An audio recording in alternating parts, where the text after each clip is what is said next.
वल्लभे महामये नकुण्डसूनु नर्मदे पादपङ्कजं नमः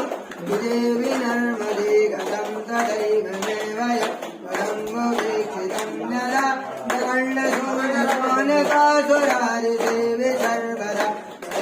पादपङ्कजं नमामि देवि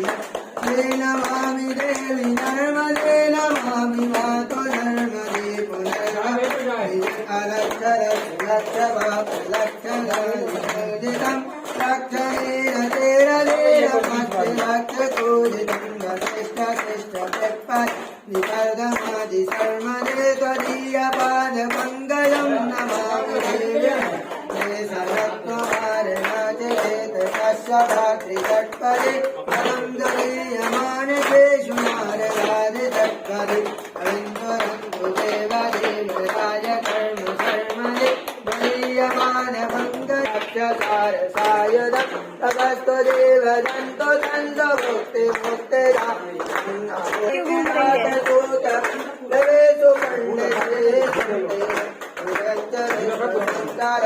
खण्डे राम कर्मदे